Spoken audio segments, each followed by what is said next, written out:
A lot of these schools went under, and the kids sit around those places in decay. For every bad thing that's written about Detroit, I can show you something that's good. There's hope. And given an opportunity, those kids with that hope and faith can do anything. That type of spirit is really what, at the end of the day, enables a transformation. You can inject all kinds of money into this and have it fail if you don't have people that really want it to happen. And I think the people in Detroit really want it to happen now.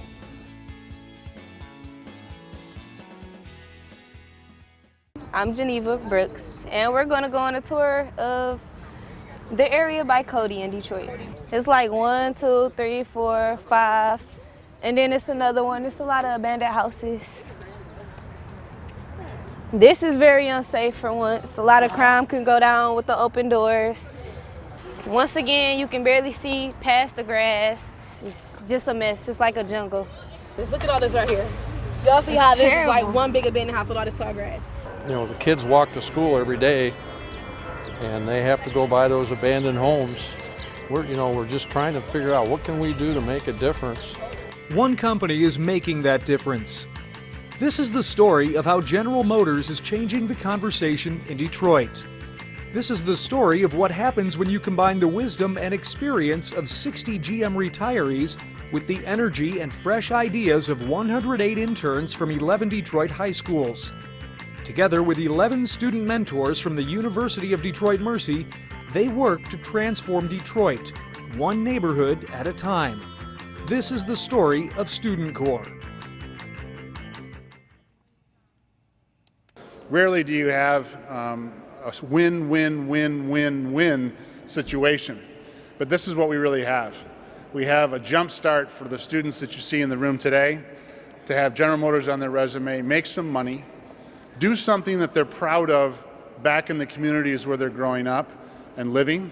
And that's the projects that you're going to see come out of the city with these students run by our retiree programs here this summer. It's about investing and educating our young people and exposing them to mentoring, life skills, and career training so that they learn, earn, and lead. Detroit is on the verge of a comeback. We are. But today is the beginning of a new day for so many of us, as these young people will look at projects that they will implement all over the city. The students are eager to start the transformation. Many teams designed their projects to clean up local parks and playgrounds.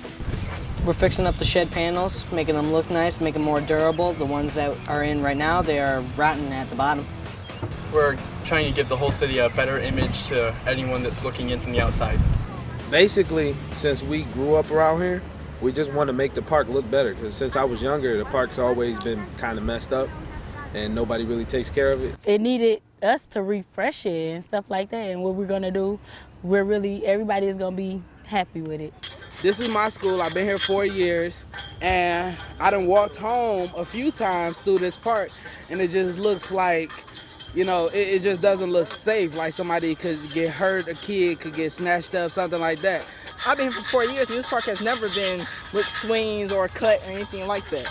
So for us to do it now and, bring the kids back to the park is a good idea. Well, basically right now, in the condition, this park is like dead.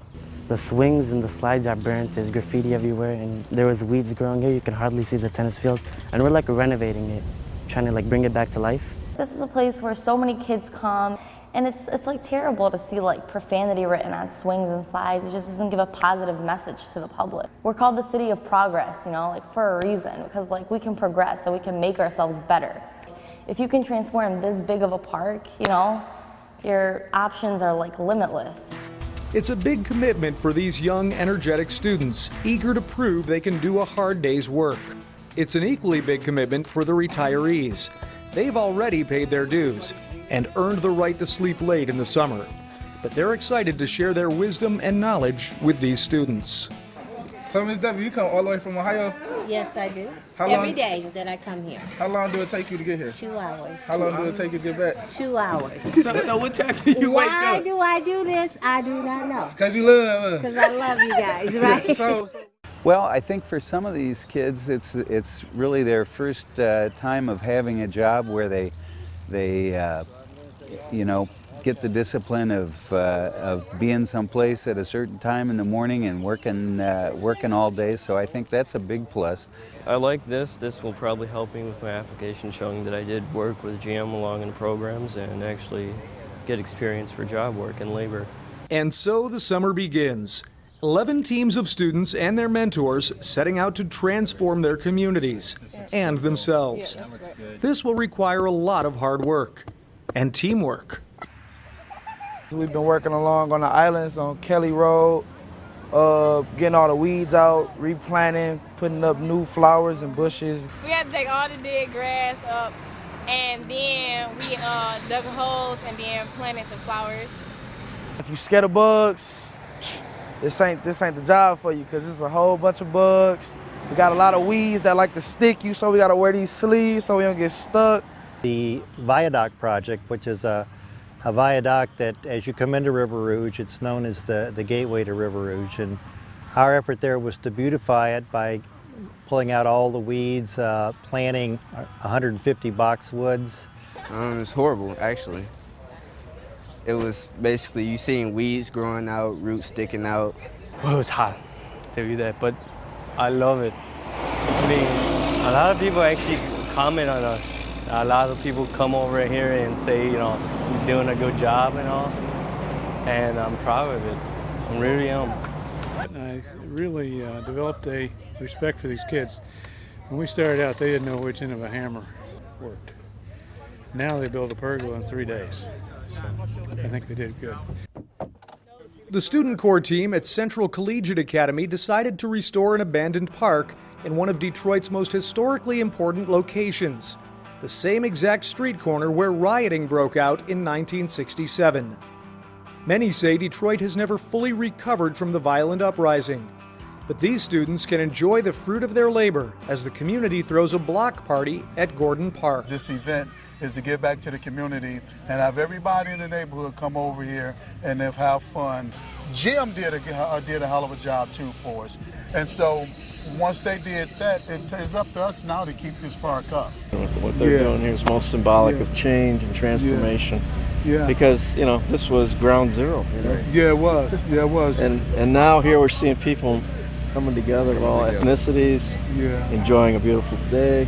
Instead of parks and schools, some teams help their neighborhoods by helping their neighbors. Right now, currently, we're helping Ms. Brown. Ms. Brown do some landscaping on her home. We cut down the abandoned house's grass next to her because it was like 4 feet tall, and she was afraid something might happen to her if it was still that way. We put mulch around her in her backyard and like these little bins, and we trim her hedges. We are painting for Safety Town, which is where the fire department here, they help out with little kids and teaching them safety stuff. We have all this pavement with road signs and a lot of other things, so we're just polishing it up so it looks nice and it's a lot easier to see. But the student corps experience is more than just manual labor and community improvement projects. Students toured the General Motors Tech Center where new cars are designed, the Hamtramck Assembly Plant, and Focus Hope. They also completed a personal finance class at the Junior Achievement Financial Park. Throughout the summer, they learned life skills from their mentors and from some prominent visitors. We went to go see Alicia Bowler Davis speak to us. The experience that she had is kind of like some of our experiences, and that's what makes it like so cool. It was monumental because not only is she the first African American female to be in such a position, she's actually offered to help us out in our community with our community projects. I'm on the inside. As the summer winds down, the transformations are clearly visible, and the student corps interns, retirees, and mentors can take pride in their efforts. It's really rewarding. I think they're really adorable. I'm really proud of myself. I'm really happy. Just seeing them enjoy what we did, the smiles on their faces, them riding the bikes, it really warms my heart a lot.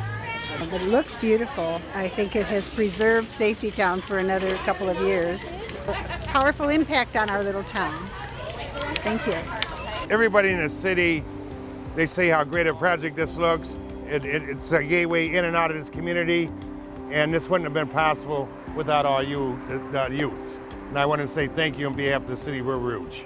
This community, we have done a lot for us, and the GM internship just gave us opportunity to pay back what our community have gave us, especially in Tremec. Schools, education, a big, nice, clean community. In the end, it all works out because not only are we benefiting the community, it also makes our school look nice. Do something that's sustainable and will be remembered and will leave an impact, and I think we did that. We're landing on the moon.